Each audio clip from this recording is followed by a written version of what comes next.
Anillee dhuunfaan dhuftee waa Alo. baay'ee na baaristee naan malsi tokko kun waa dubbatu hin baaresne deebisee. Yalla. Maaliif ijoolleen tun amma gaddarayitti ol ba'i miidiyaa qabdaa miidiyaa mataa keetiitiin waan feette ka ilaaqii naan jette. Jennaan maal godhu amma waa'ee nama du'eetiif ijoollee gaddara jirtullee haasayaa. Yoo wanti wayillee keessa kana jiraatee shirri wayillee gama mubaarakiitiinillee waan akkana godhii wayii jiraate waan namni dhimmameeti waan kana godheef anamma guyyaa san waan tana mudate isitti illee ergaa ture asii bo'aa ture indoom ijoollee tana adda mucaa waa baay'ee na himeeti isa wajjin baay'ee bo'aa ture ijji kiyyaayyuu seeraan qajeeleeyyuu na wannaa jedhaan turre asii maal miira badaadhaan asii haga aleen kiiloomeetira gara 200 jala ka dhiyaatu ajimaan irraa kaanee achi gizee deemnu kana asii mataa kiyyaayyuu gara diraama 1420 akkas kaameraan nu dha'ee waan meeqame waan taane hin beekan ijoollee kana akka nama bakka taraa wannaa wayititti isiin as deebitee yeroo akkas naan jettu mucaan akkana jedheera isayyuu maalii akkana wantoota baay'ee achi keessan na aarse hundan dubbatanii kanaaf hundaa mataallee xumurtanii yaa'u amma duuba isin deebisuufi miti yaaduma ijoollee naasoftee haaseen seenee waan kanaaf fixatanii jedheefi kanaaf wanni waliinillee nu ga'u hin jiru raawwatame dhimmi kunis garuu immoo namni kamuu argaatuma turre gaafa gargaarsa jedhanii waa wayii walitti qaban sababaa soqoo tarii isiin illee amala sammoo waa wayiitti gorsa keessaan guruppii keessaan dhaqanii waan kana akkana godhii yootu jiramoo maaliif waan kana lolaatti ija keessa nutti as deebiste lola maal barbaachisa waan kana bakkaan gahi waan kana akkana godhi jechuuni ka jedhutu na aarse an tokkoffaa birri 200 ergi waan kana goonaa mee du'aa illee goonaa ennaan birri isa irra sagalee isiin dubbattee fi lolli wanni isiin haasaa turte jala na aarse dhugaa dubbachuuf ammallee warri garee keessan keessa illee jirtani sanirra aaree kanaanin akkasi dubbadha dhiifaman waffalchaa. Okay, deebii ana deebisaa waan jiru ijoolleellee waan as jirtuuf ofii kiyyaa deebisaa. Tokkoffaa birrii sadaqaa erginaan jedhanii ani hin dinne ummaafnaan na bira jirti. Ijoolleelleen as jirti birrii sadaqaatii ergii namni naan jedhan jiru bariisaa mallaqni qarshiin narratti aan galee ka'ani miidiyaa irra dubbadhe birrii 660 wayi ka'an jedhe. Achi boodayyuu kanarra gale gara qarshii 30,000tu jira. Sanilleen itti dabalee waliiniin dubbachuu jira. Ragaa risiitii hunda qaba. Ani mallaqa kana qabii sirraa fuuna sitti deebinee kanaan jedhan miidiyaa irratti. Kanatti kenne uummata Oromooti. Ijoolleedhaa kenni sadaqaadhaan akkana godhi namni naan jedhe tokkolleen hin jiru.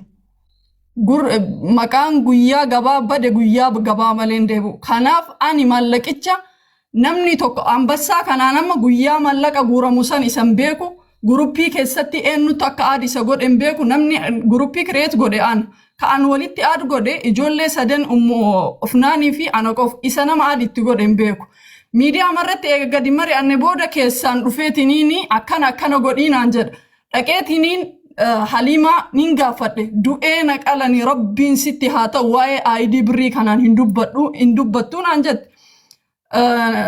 Simboon mucaa obboleessisii amaanin jira in gaafadheen namni rakkinallee qabu hin jiru anilleen birrii kiyya akkanatti kunoo birrii hagana anillee ergee kennaanillee ergitee jirti namni birrii ammatti rakkateetiin birrii si gaafatu hin jiru birrii kana qabii naan jedhe obboleessi isaanii as jira an kan ittiin haasa'u akka obboleeyyaniitti ijoollee tana jechuudha deebi'anii birrii 2,000 ergii naan jennaan ummu afnaanii namni ijoolleen tun bira jirtu.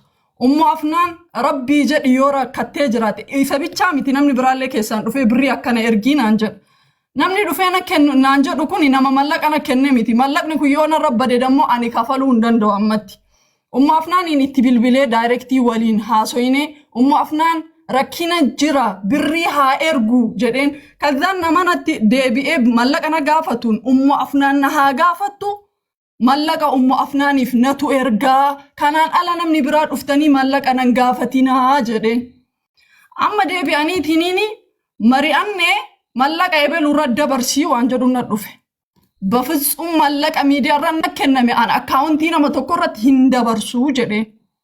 mallaqa akkaawuntii irra kenname hin dabarsu nama tokko irrattu si jammar mallaqni dabreera na biran jiru jedhee maaliif kunillee mallaqa waan jechaa jiruuf mallaqni na bira jiru hin jiru mallaqni parsanaalii sinnatti kennattanii ati dabarsi akkas godhe akkana naa godhe naan jettan kan ummanni amaanaan akka namatti kennamde akka beekan mana eegan akkana beeku godha kadhaan inni dabree akkana ka mallaqaatii miti jedheetiin haasa'uu jalqabe obboleessa kiyya yooni mammaa kataate haadha manaa keetirra mammaakii wanni ati narraa qabdu hin jiru miidiyaa harkaa qabda itti gadi bahii lallabi jedheetiin guruppii keessaa rimuuf isa godhe. Wanni an rimuuf godheef tokkoffaa nama maallaqa natti kennee miti lammaffaa dhiyeenya inni maatii waliin qabu hin beeku aadillee guruppii keessatti ani san goone. Kazaan guyyaa marii nuti mari annulleen callisii inni haa ba'u kan obboleessa isaanii amaani ati keessaa bahii namni jedheen anillee itti deebi'ee keessaa bahii jedheen maaliif dhiyeenya isaanii waan hin beekneef soo namni tokko parsanaalii natti dhufee mallaqa eebaluu dabarsi maal naan jedheef animmoo mallaqa eega dabarse booda iyyachuu hin danda'u. Keessaanillee waan kana godhee xumureetiin hin geessu mallaqa miidiyaa irra na kenname an boru eessa seena mallaqa na kenname kan. Yoo boru namni wayii dhufeetiin hin eessa keettee nan jedhe akkam ta'an. Kazaan 2,000tti ka sadaqaa ummaafnaan irratti na dabarse waliin mari'annee ijoolleedhaanillee taa'a jedhee irra deebinee waan jiru hunda haasoinee jennaan tole naan jedhan nulleen teenna jedhan ከዛ በኋላ ማለቀች 2,000 ይፋን ጀራን ኡማፍናን ረቲ ማለቀ አፋን ረጅርሰኑ 2,000 ገኔ ማለቀ 9 ሚጃ ካን ረደበርስ ሰኒ አደት ይሳን ከነጋፈ ተወን ረቲ ደበላ ቀባ ዱቤና አጋባበቱ ኢንሻአላህ ከሌዋ ከነረተን ሌሉላዳን አክመጣጫራ bilbilee fi naangafattenna mallaqa kana erga online irratti guurame yeroo baay'een hundi kenna masjida ta'ee waa hunda ta'ee mallaqa hin guurra dhuma mallaqa sanii namni arguun jiru dhugaa dubban namni sunillee kan godhu taate har'a luula maallaqa san ergitee namni tokkochoo kan hawaasni bakka hin beekne luula wakkatan boru itti gaafatamtaa. Lammaffaa immoo namni kaleessa waliin ifaajee qabu hundillee dhagahuu qaba.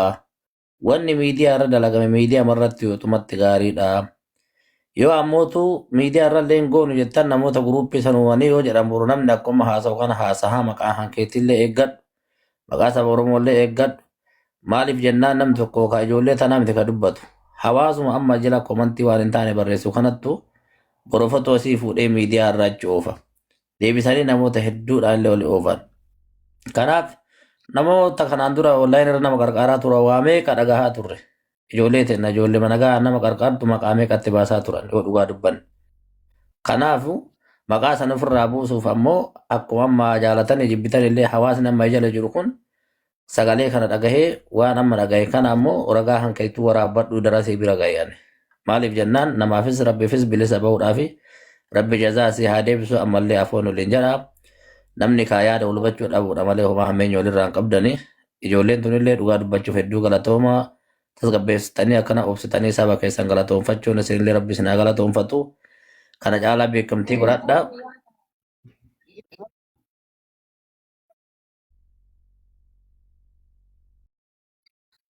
Ada gabaabaa jechuudha. Ani luulalleen dawwaltee nagaafattee turte.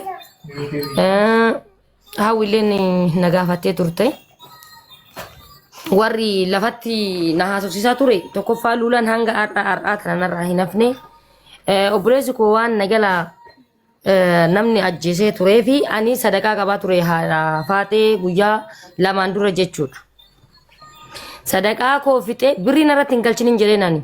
Laali tanan nyaadhu ni nyaatan tanan dhugu ni dhugan tan immoo waa'ee sadaqaatiif waa'ee ittiin qophii deemsaa ittumaan deemna jechuudha.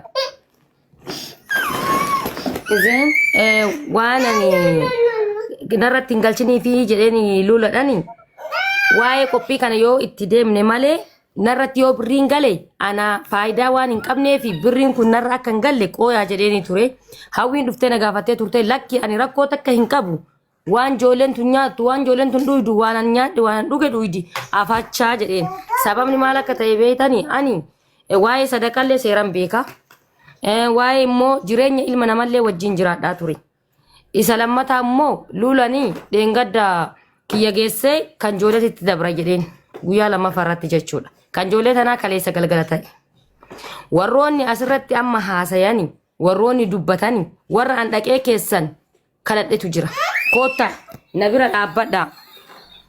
Akkasuma immoo qaamaan argamaati. Waan kana immoo ragaa ijoollee tanallee rabbi leef baa jedhee dadhabeetu jira taal rabbi leef koo taragaa baa jedheetu jira warra immoo lakki ani hin danda'u jedheetu jira sagalee hunda kan qabadhee itti dhiise haala kulliinuyyuu insha Allah wanni obboleessi keenna asitti kaase anillee waan si galateeffachuu qabu keessayyii obboleeyyan tee tana guurtee kararraa naa fidde eeyyan anillee sirraa fudhe namni afaan wal jala lolaa afaan wal jala didaa wanna hunda miidiyaa irratti himuun tunillee xuruu hin taatu maali jennaan yeroo sanitti waan haasaamuu qabu qofittiidha kan waliin dubbanne malee waan dhimma keessa dabrituu takka hin dubbanne waa'ee gurubbiitti irratti jechuudha gurubbiin kan hidhame immoo anaa fi ijoolleen ani waan nama hin qabneef ijoolleen woona wajjin haasoftu silkii waan daarektii aliiman hin qabneefin gurubbiin sun hidhame gurubbiin sun hidhamee jennaan inni keessa kan seensise haliimadha natti fakkaata achumaan ijoollee naa fidee dhufe yeroo ijoollee naa fidee dhufu na bira waariyee halkan barii deeme isa kana irratti sila ilmi namaa sila jechi wal jala dabra arrabaaf ilkaanuu wal dhaba namni wal dhabuu danda'a garuu yommoo luulanii kan itti aartee jette nama shammoo namni jaha dhaqee keessan birrii keenya nu deebisi jedhanii eega sadaqatan miidiyaa irratti sadaqatanii maal gochuu dhaqanii keessan nu deebisi jedhanii turan sun nama aarsiti wallahi haadha faaxee birrii 85,000 risiitii qaba ka deebise rabbiin na qabanii risiitii qaba hunda isaanii nama deeffate 85,000 risiitii harka kiyyaa qaba'an ka deeffatan keessaan dhufanii dogoggoraan sirra galchine naan jedhanii 44,000 20,000 harkaa qaba kana hundan dubbanne maaliif waan hundan dubbatan waan ta'eef jechuudha.